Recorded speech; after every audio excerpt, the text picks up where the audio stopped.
So this is Leo Scullin with the MMA, and I'm going to set up the presentation and give it Neustar proper introduction. But before we do that, I want to tell you a little bit about the MMA. We are the world's leading global nonprofit trade association focused on mobile with over 800 members worldwide. Our mission is to accelerate the transformation and innovation of marketing through mobile, driving business growth with closer and stronger consumer engagement. We anchor this mission on 4 core pillars: cultivating inspiration, building capabilities for success, demonstrating measurement and impact, and advocacy. Increasingly, our members include major brands around the country and around the world, as well as the technology enablers, the publishers, and the ad networks and exchanges that support the mobile marketing ecosystem. Today's presenters are a triad of qualified folks from Neustar: Becky Burr, the Chief Privacy Officer and Deputy General Counsel; Mitch Young, the Senior Director of Risk and Identity; and Tom Nowacyzk, Business Assurance and Product Management at Neustar. I believe they're coming in from all over the country, but Becky's in Washington. And I'm in New York. I'm Leo Scullin. Just to give you an idea of how we'll conduct this today, as we always do, there are 2 questions that are always asked, and I'll answer them first. Will this presentation be available for download afterwards? And will the webinar be recorded and be available for later viewing? The answer to both is yes. Everyone who's registered for this event will receive a follow-up email from us providing links to both of those. In the meantime, if you have questions, we suggest you go into the drop-down menu in the control panel to your right, type out your question, and we'll field those questions at the end of the session. We have 3 parts of the session. Mitch will be doing the first part, Becky will be doing the middle part, and then Mitch will come back to close out, and then we'll take questions and we'll field the questions from there. But before we get started, I want to give you kind of what you might expect to take away from today's presentation. As I said before, the FCC took a pro-consumer stance on protecting consumers from unwanted outbound communication via text or calls, but they also have defined many items that were being litigated, including the definition of an automatic telephone dialing system, auto dials. SMS texts and calls are the same from a regulatory perspective. What matters is the party you reach, not the party you intended to reach. And that's going to be the tricky part that we'll learn about today. The rules around revocation of consent and what to do about reassigned phone numbers. There are steps that marketers should incorporate into the processes that help mitigate Tcpa compliance, and I think what we'll hear today is how to address those. So without further ado, I'd like to turn this over to Mitch, who will take us through the first part and the last part of the Neustar presentation. Thank you very much, Mitch. Thank you, Leo. Welcome, everybody. We work with many companies that are MMA members today, and we're happy to be here with you all to talk about this topic. I'm going to back up 2 slides here. So many of you may have heard of Neustar, and we go to market and offer lots of different solutions that are built around identity information and a very core focus on basic identity information. So you may know of us as a marketing company, as a digital marketing company, but at our core, and for 20-plus years, we've been managing identity in the telecommunications industry. And that's what we want to share with you today to get started, because it's really what's most relevant as it relates to all of the Tcpa regulations and some of the recent info that's come out from the FCC. So what's relevant about that is that actually, as individuals, you all interact with Neustar every day. One of the core things that we do is to help manage identity within the telecommunications industry. And by that we mean, and there's a few bullets here, we power about 70% of all of the caller ID in the U.S. It's data that we get directly from the phone carriers, and we provide caller ID services to your phones, and we power about 70% of that in the U.S. today. So we have a very accurate and very current understanding of who's linked to phone numbers in the U.S., both landline and wireless. We also power directory assistance, so every day we put out lists of phones that are connected and disconnected mostly on the landline side, and we do have wireless disconnect information as well. We power billions of text messages every day. We power billions of phone calls every day. And we work with many of you doing real-time verification queries. And we always say we're measured one record at a time, billions of times a day. And I think it's this background, and a lot of people don't know it, that was why the FCC actually mentioned us as they were doing some of these declaratory rulings around data that is out there that can help companies understand who's linked to a phone number or reassignments or the very complex world that is the telecommunications industry today. And this is the core of our business and why we do have some information that is not 100% of a solution to TCPA, but can be very helpful in company strategies as they are trying to both mitigate the risk exposure, and deal with the operational impact that complying with TCPA brings. So the data that we have, a lot of companies work with us both for compliance solutions and marketing solutions, and really there's a mix of two data sets that we have. The top is what we call our authoritative consumer identity data, and it's really looking at linking someone to their name, their mobile phone, their address, and email, IP information, and having a very narrow but accurate and current picture of somebody's core contact information, along with some different attributes around people's phone types and phone activity or voice over IP information.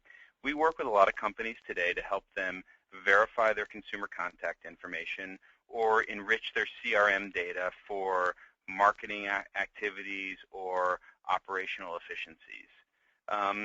So while that is our broader data set, as it relates to TCPA specifically, there are really three core pieces of information that we've found to be most relevant as companies are tackling TCPA and figuring out how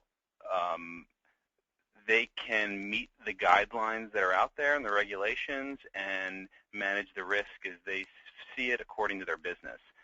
And those three areas of data, the first one is phone ownership and reassignment.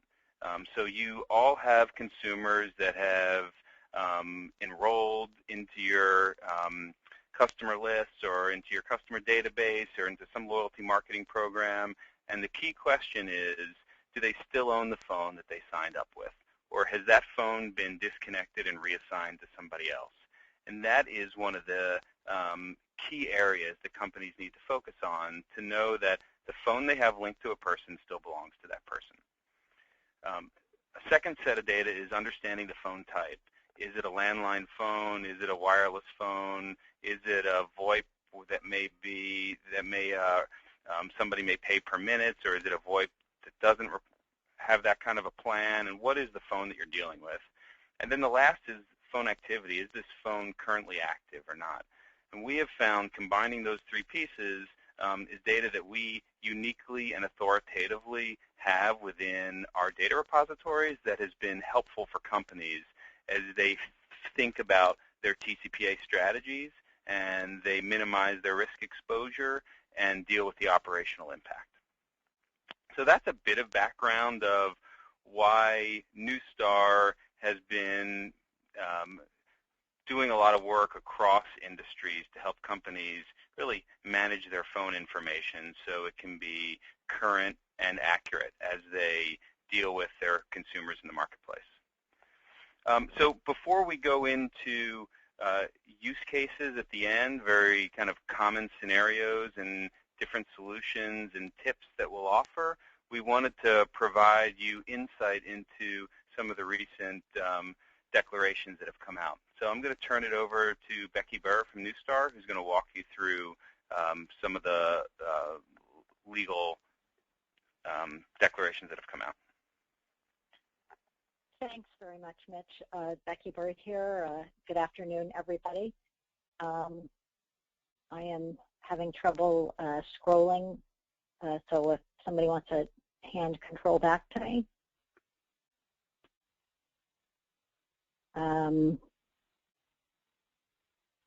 Hold on one second. Sorry, there's always technical difficulties. I hate that.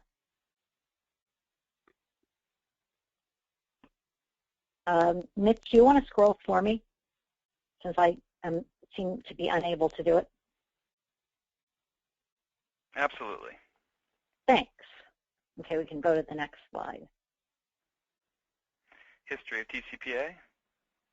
Yeah. Okay, I think we're there. Okay. TCPA was enacted back in 1991 when the world was first becoming very focused on mobile telephone numbers. Congress was concerned about telemarketers shifting calling costs of wireless consumers back in the day when we paid per call and per minute. There were privacy concerns about the use of dialing equipment to dial thousands of telephone numbers unsolicited to random or sequential telephone numbers. And there were also public safety concerns related to sequential dialing of number blocks, so that you could concern that you would hold up an entire telephone line for a hospital by calling with sequential numbers. So Congress passed TCPA to do that. Now, the technology in the world has changed quite a bit, but the FCC and the courts have done us all the favor of making sure that the law continues to apply, notwithstanding technology changes, and actually notwithstanding the fact that some of the concerns, such as payment and cost issues, have really lessened. Okay, we can go to the next slide. In 2013, you all may recall that some important rules changed with respect to TCPA. Congress, the FCC issued new rules that said if you're engaged in telemarketing, for purposes of telemarketing, you must have the prior express written consent for telemarketing calls and text. It's not enough to have the prior express consent, which allowed you to infer, for example, when somebody gave you their telephone number, that they were willing to be called on that number. And the effect of that requirement for written consent, which is written under the, as that's defined under e-sign, which means that it can be recorded. It doesn't have to be handwritten, but digital or recorded as well. But the effect of that was to eliminate the existing business relationship exception that was there. Okay, we can go to the next slide on the FCC's July 10th declaratory ruling and order. So following the October 2013 changes, the FCC got many dozens of petitions seeking clarification on their rules and clarifications on issues that were becoming the source of a huge amount of litigation. The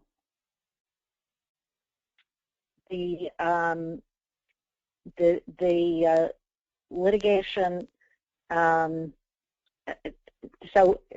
the FCC just on July 10th of this year issued a declaratory ruling and order, issuing a ruling on all of those petitions and clarifying, providing some of the clarification that was asked for, although in a pretty surprising way. What they focused on was the definition of an automatic telephone dialing system, ATDS, or auto dialers. They reaffirmed that SMS texts are covered. They provided clarification on called party and what that means. and we're going to talk about that. They created an obligation on callers to permit users, called parties, to revoke their prior express consent at any time and under any reasonable manner, and they provided some new rules around reassigned phone numbers and the like. So let's go to the definition of an ATDS.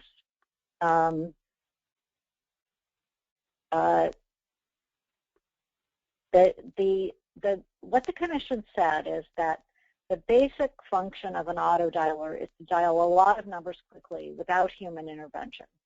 And they're very focused on dialing a lot of numbers. They said the application of the human intervention standard they are going to do on a case-by-case basis. They're not going to, they declined to provide any real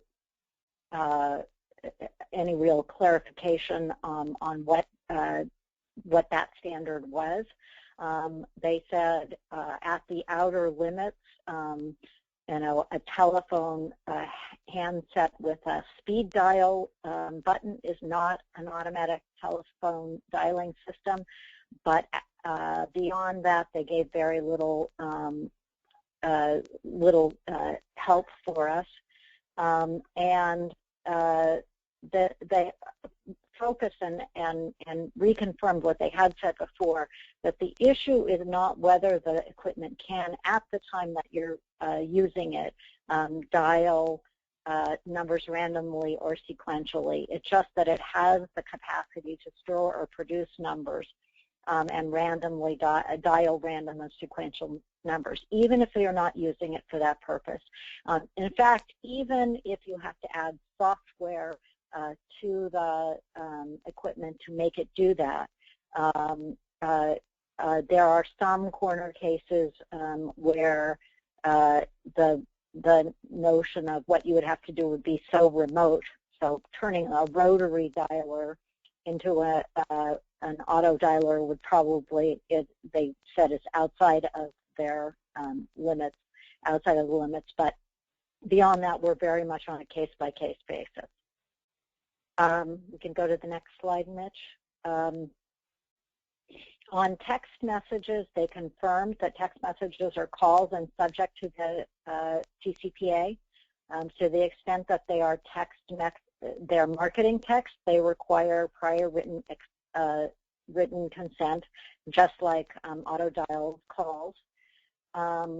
They confirm that equipment that sends internet-to-phone text messaging is an auto dialer, and that Tcpa applies to that. They did provide some clarification for app providers who provide the ability for an individual to send texts, and in those cases, depending on the involvement, the app provider would not be the caller. It would be the consumer who is using the handset. And they confirmed that on-demand text messages that are sent in response to consumer requests are not covered by Tcpa. Going to the next slide, this is an important change. They said, and I think it makes sense, that in order to have legitimate consent, you have to give consumers the right to revoke their consent. But they also said that you have to basically take a consumer's revocation wherever they normally interact with you. So if you call them on the telephone and they say, I don't want you to call me anymore, I don't like that. If they say, I don't want you to call me anymore at the checkout counter in your physical store, any place where you routinely interact with consumers, you have to be prepared to handle their consent. The petitions also asked for clarification on the called party definition.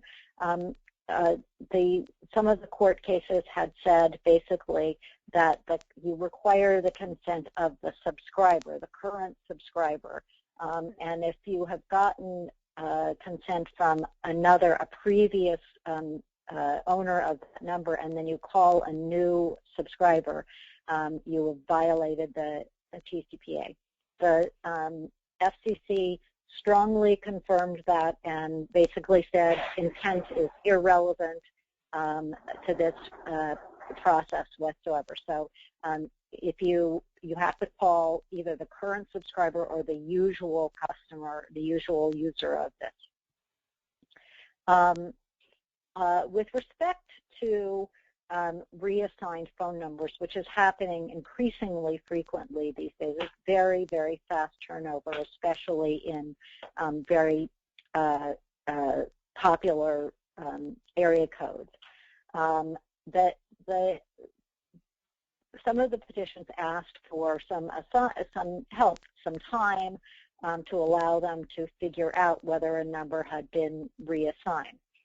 So the FCC basically said, okay, we will allow you to call reassigned numbers so long as two things are in place. First of all, you have to have no actual or constructive knowledge that a number has been reassigned, and you have to have a good faith belief that you have the consent to make the call in the first place.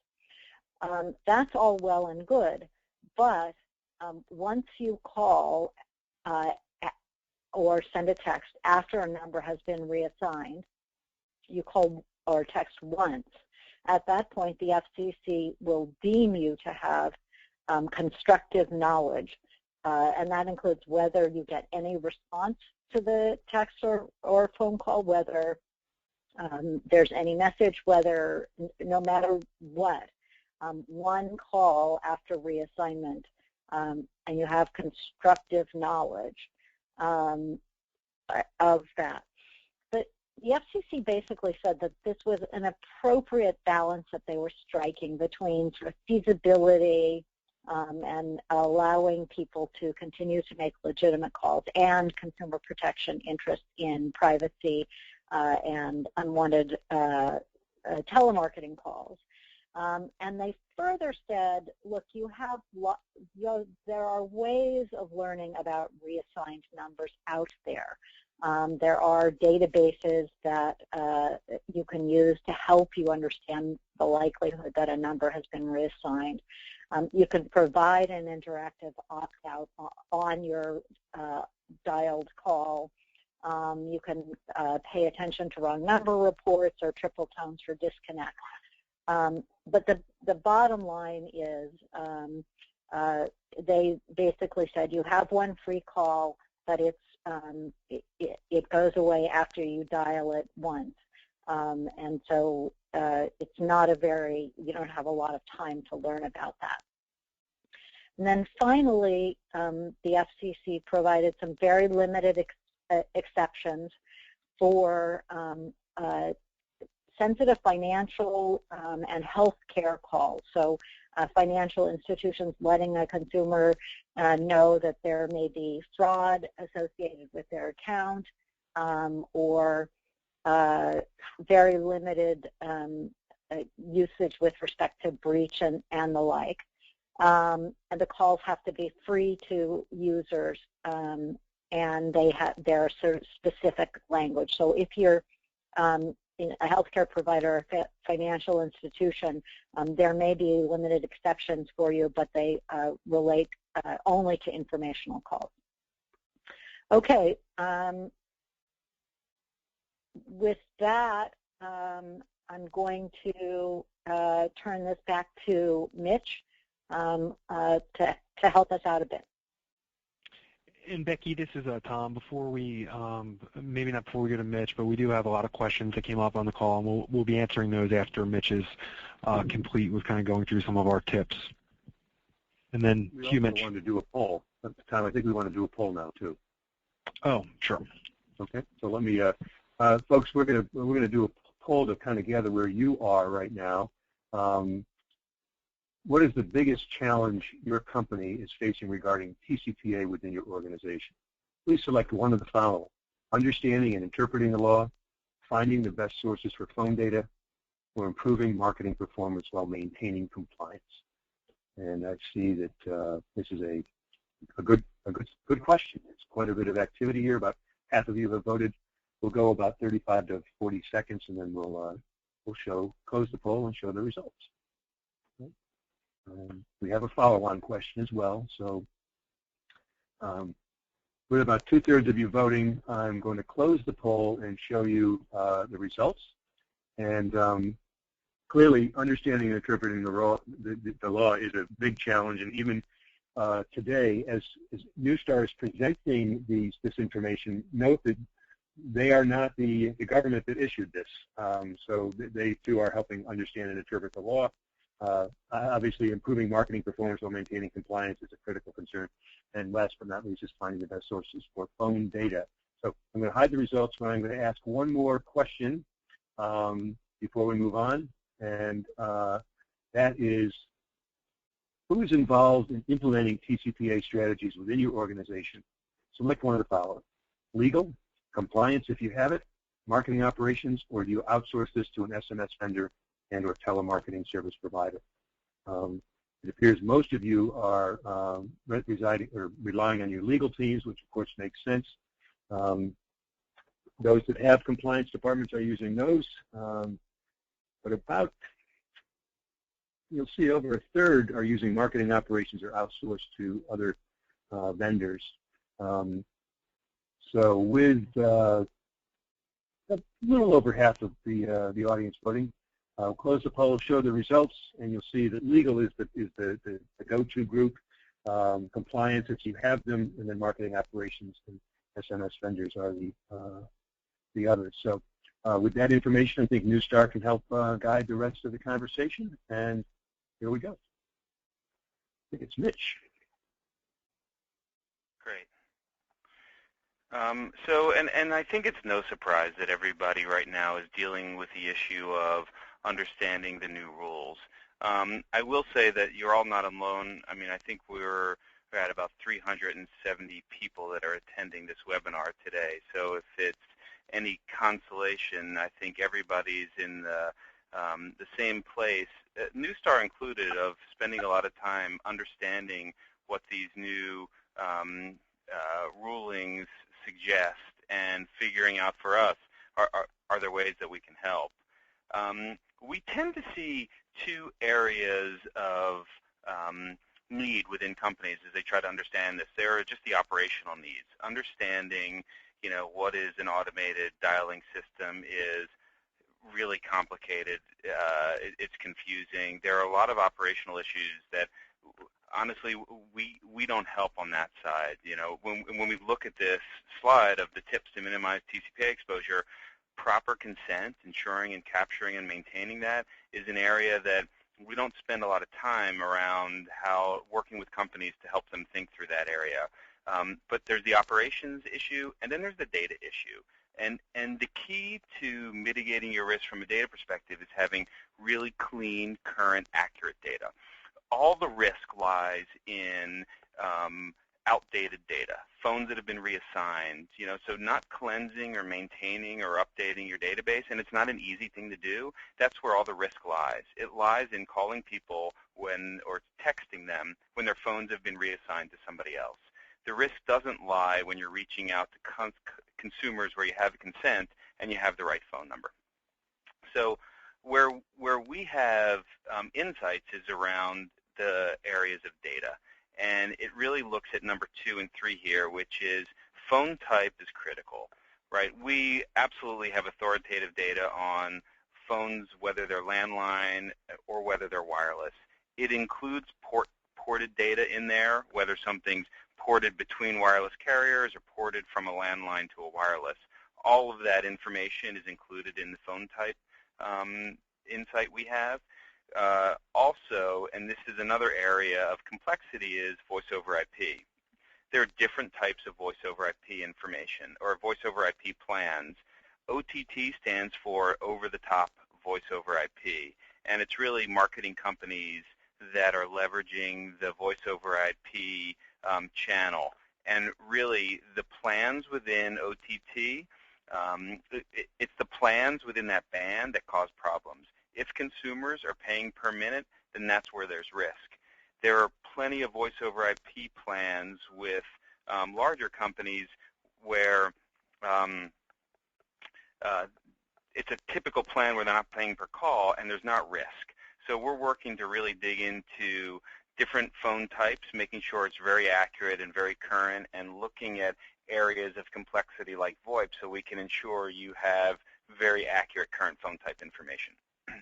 Ownership is the other key thing, and there's two sides to ownership. One is, does this person still own the phone? The consumer that you think owns the phone, do they still own it? Or has that phone been subsequently disconnected and then reassigned to somebody else?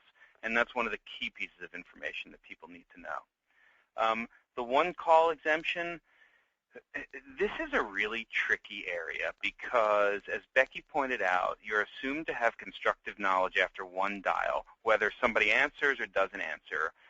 From our perspective, we see the operational complexity of dealing with one-call exception is really challenging if you're going to be making calls or making texts or dealing with the revocation of consent.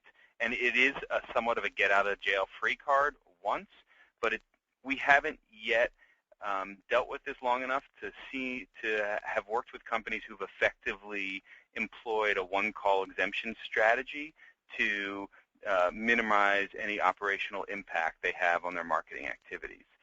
So it is an area to consider, but we suggest considering it very carefully. And then it's repeating this process as necessary, really, managing consent, managing your data, dealing with one-call exemptions within an operational flow that meets the risk tolerances of your own business. And as we've talked to a lot of companies, and we've been working on Tcpa for the last couple of years with a lot of the large financial institutions, a lot of the collection agencies. I think the retail community and mobile marketers is newer to taking on Tcpa risk mitigation strategies. So we're still working through how some of them are rolling it out.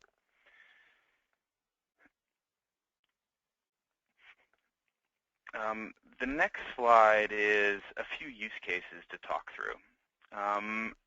I'll talk through the first two, and I think it's fair to say the areas that create challenges are pretty simple. It's dealing with those challenges in an effective way that's hard. So scenario one is a consumer submits a fake phone number, and that you're going to put into your loyalty program, and you're going to send them a text every week. And we know it happens all the time as we cleanse data for people. People just don't want to be called, but it's a required field, and you're collecting data that may just be fake. So that's an area that certainly puts you at Tcpa risk. Scenario two is you have a wireless telephone number that you're going to text or call, and it gets reassigned.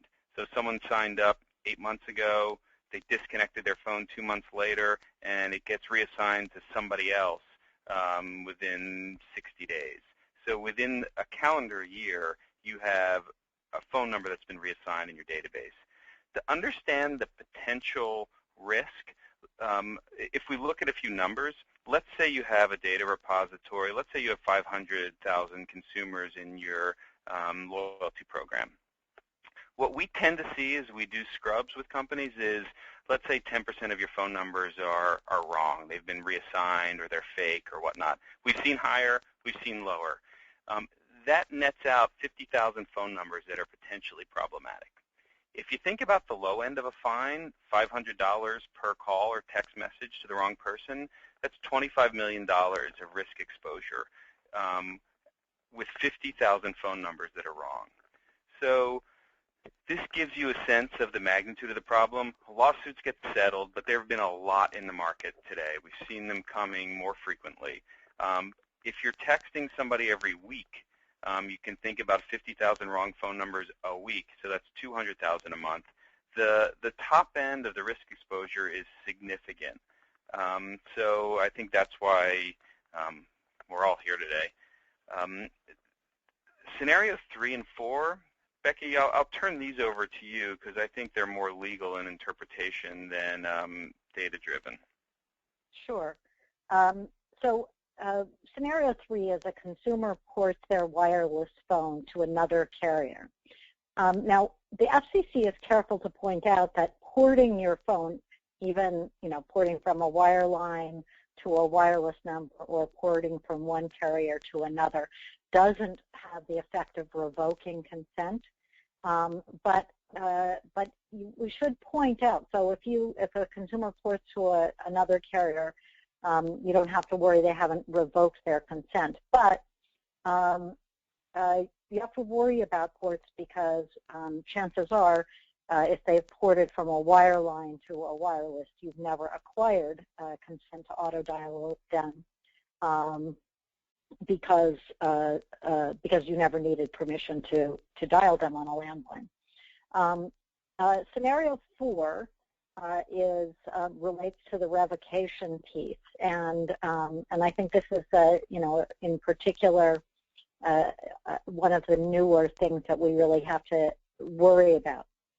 So a consumer walks into a brick-and-mortar location and says to the customer service desk or to the clerk at the checkout counter, by the way, I don't want to get any more telephone calls from you on my mobile number.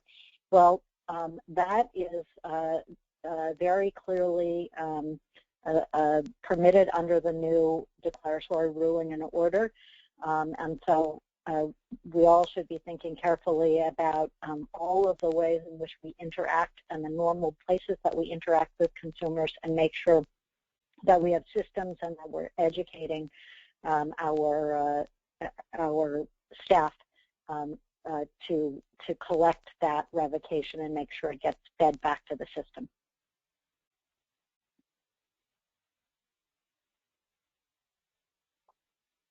Okay, Mitch? Great. I'm going to move us on to the next slide.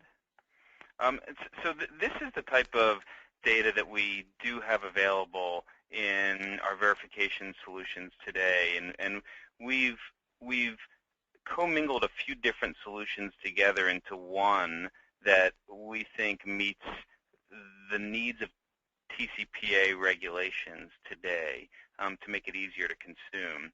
So very simply, on input on the left side, you can see this may be data that you have in your repository, very simply somebody's name, their phone number, and a consent date.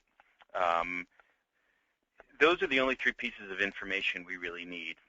The output that we give you back is a verification code, and I'll walk from top to bottom down here. Very simply, does Bill Smith still belong to that phone number? So this is phone ownership versus reassignment code. The second code is phone validation. So when we talked about fake phones, we look at phone numbers and say, is the sequence of 10 digits, is it a valid area code, a valid exchange, and a valid 10-digit phone number? And we'll give back a validation code. We give back phone type. W stands for wireless, and this is inclusive of porting information, so we can give you very accurate, current, up-to-date information of whether a landline is wireless, or whether phone is wireless or landline, or VoIP. We give activity flags to say whether or not a phone is in service, and we look at the caller ID that we power within the U.S. just to look at, does the phone actively make calls or not? And this helps to look at phones that are actively making calls versus those that are inactive. And it's those inactive phones or phones that are reassigned that cause all of the risk exposure given these new TCPA guidelines. So that's where phone and service is helpful along with verification codes. We look at a prepaid flag to see what type of phone it is, if it's over the top, voice over IP, and then disconnected. And disconnected is based on that consent date. So we try to provide, because there's no fail-safe of, yes, your TCPA safe, we look at several indicators to try to understand whether or not you can have confidence in maintaining that phone number linked to that consumer. So one of the things we do is manage disconnects of wireless phones. They come out every day, and we have that information. So we can look at the date that you got consent, January 1st, 2013, and say, has there been a disconnect on that phone number since January 1st, 2013? And it can be a yes or a no. And when we look at the combination of verification codes versus the disconnect status or a phone being in service, we can help a company understand rules to figure out which phones they can confidently maintain in their loyalty programs or marketing programs for texting or calling, and which ones they might say, there's too much risk associated with this phone number. We no longer want to utilize it in our marketing programs. And we're not prescriptive on telling you how to leverage the information, but we try to help you understand all the information that we can make available so you can build the rules that you think meet your company's marketing goals and risk tolerances. I'll move to the next slide.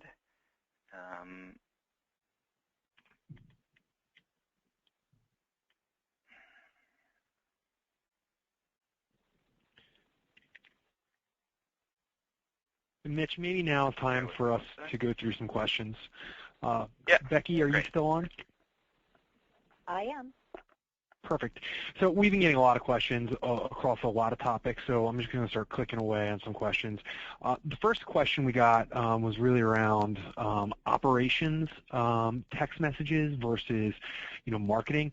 There's a lot of confusion around whether operations text messages are exempted from TCA's prior written consent. Can you talk to that, Becky?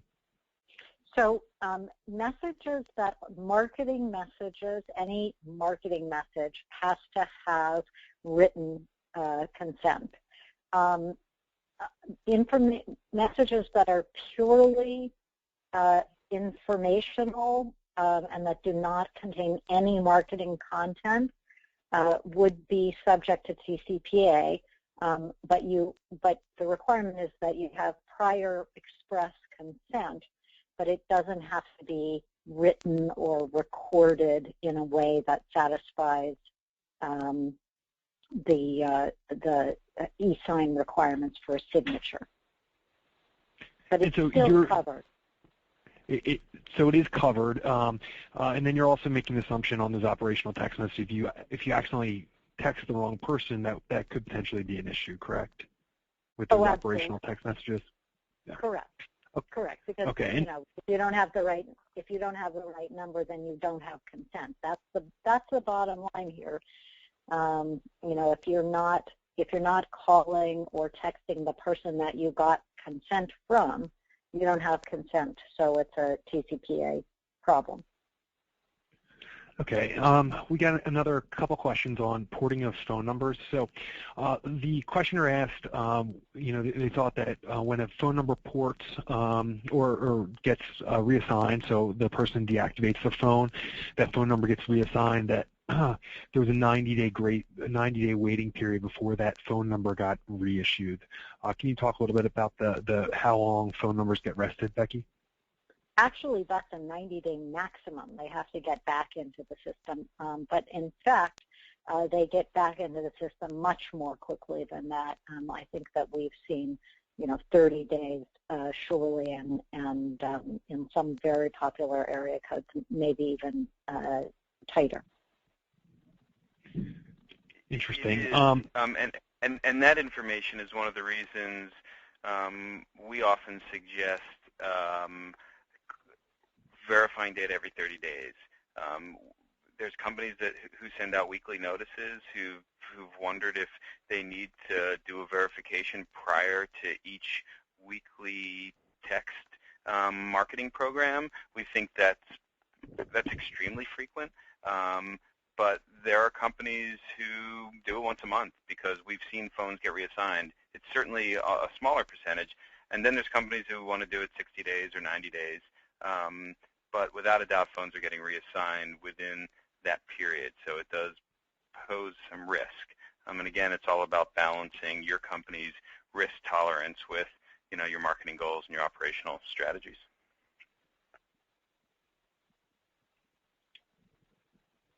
Great, thank you, Mitch. Another couple questions.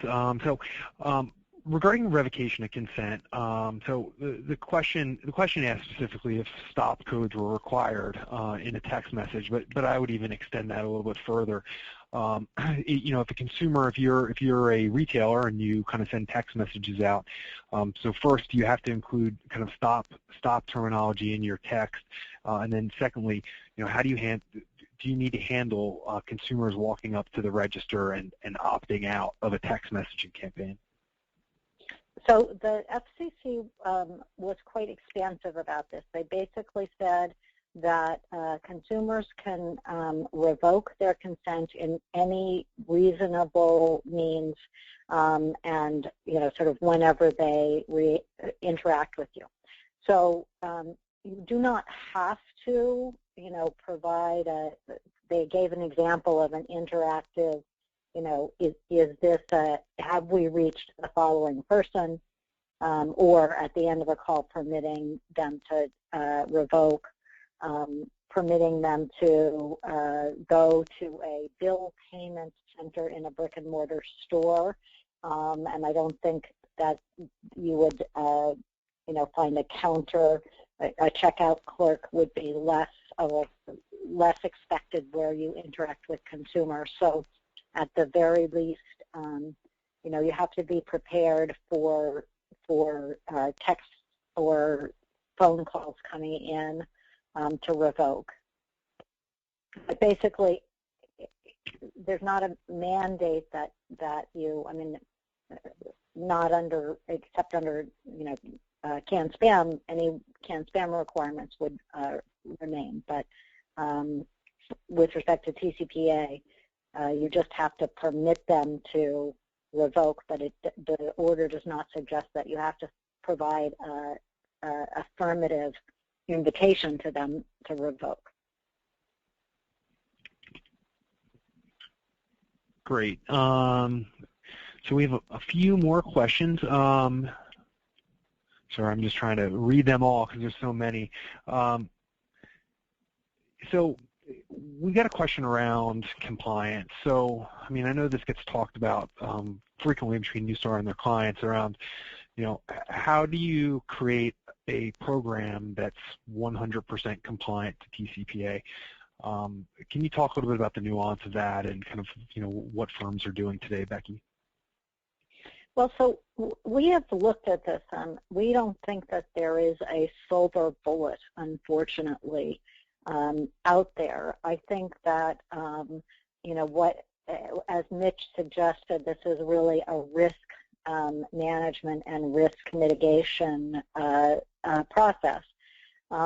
Clearly, to the extent that consumers find your calls objectionable or harassing, that's going to put you at bigger risk.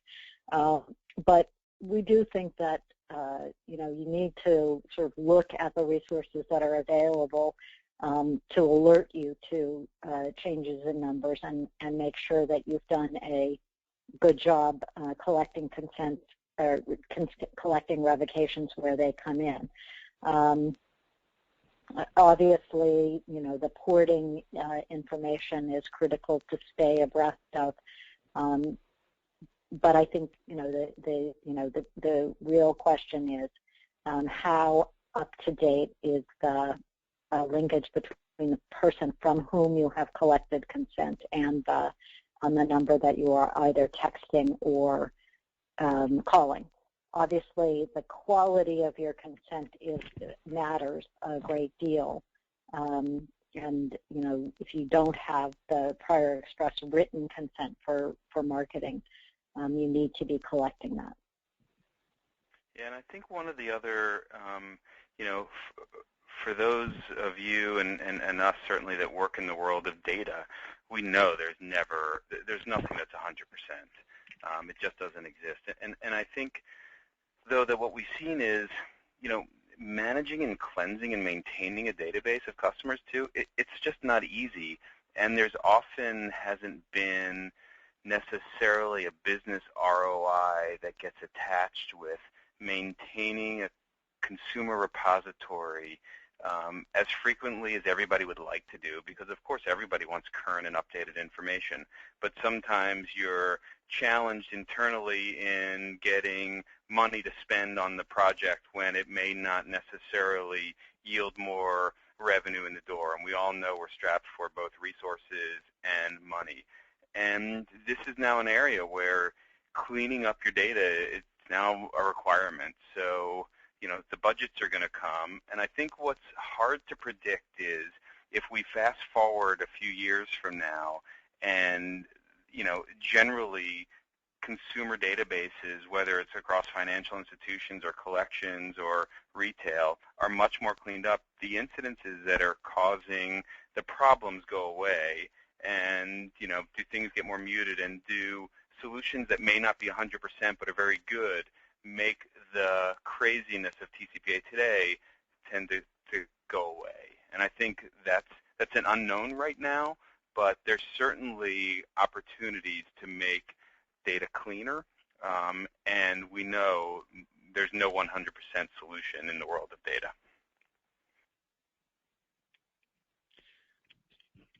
So we're getting close to our ending, so I'm going to this is going to be the last question. Becky, can you talk a little bit about, you know, how TCPA, how the regulations in TCPA interact with, you know, other industry group regulation or recommendations or best practices or other federal statutes when it comes in regards to text messaging? So the questioner was asking TCPA versus the CTIA guidelines, but I think, you know, more broadly speaking, you know, does TCPA supersede those, or should these be used in combination? Can you just talk a little bit about that? Well, so obviously the CTIA guidelines and MMA guidelines and all of those are a critical piece of compliance, but the FCC's reg is what you have to strive for.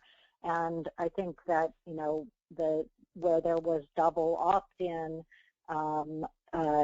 under the industry codes, people felt very confident that they had gotten really strong consent to do this. But when the FCC changed its rules and required this written consent, and also required, you know, written consent to actually receive auto-dialed text messages, there was a lot of question about sort of whether the guidelines were going to get you through. So the bottom line is the industry guidelines and codes of conduct are very important to follow, but in the end, it's what the FCC says their rules say, or what a judge in a district court says the FCC rules mean that matter. Perfect, thank you. And I think that's all the other questions. Mitch, did you want to add anything before we kind of hand this back over to Leo? No, I think we covered a lot of ground today. So thank you all for listening. We hope it was informative from a legal perspective and helpful. And thank you to the MMA for putting this together. Well, and thank you. This is Leo with the MMA, and I want to thank Becky, Mitch, and Tom, and all the background support we've received from MMA and Neustar folks. But one other point, you know, the MMA years ago was the author of a document called Consumer Best Practices, and that was a guideline to how to conduct messaging programs and how to be compliant with the carrier's rule books. We stopped doing that at version 7. And it's been turned over. All the authority and all the expertise has been turned over to the CTIA.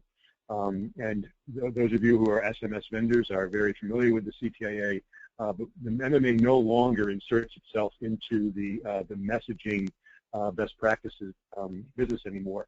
We have a text marketing program that is one of our overall industry programs that is trying to look at benchmarks for SMS providers as well as brands, help them understand what you might expect from a successful or a integrated text marketing program.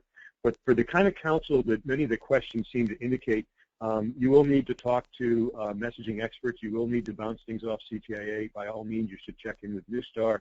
But the FCC, as Becky said, is really the law, and CTIA represents the rules that the carriers impose that should be followed as well. So you really have a couple of things to do in lockstep. Make sure you're compliant with the law, and then make sure you're compliant with the best practices that the carriers enforce. So with that, I just want to remind everybody that we do these webinars frequently, once, twice, sometimes 3 times a week throughout the year. We'll probably have about 50 this year. We have other events that are scheduled. We have a webinar scheduled, the next webinar is scheduled September 1st. We have forums in China, Brazil. We have our Advertising Week events in September here in New York City. And we have, as I said, other marketing programs around location, programmatic, native, video, etc. So without further ado, I'd like to thank everybody for joining us. There's always additional resources you can find on our website or through our social channels. You can subscribe to our Smart Brief and get a daily dose of mobile marketing, which is always terrific. But thank you for joining us today, and we look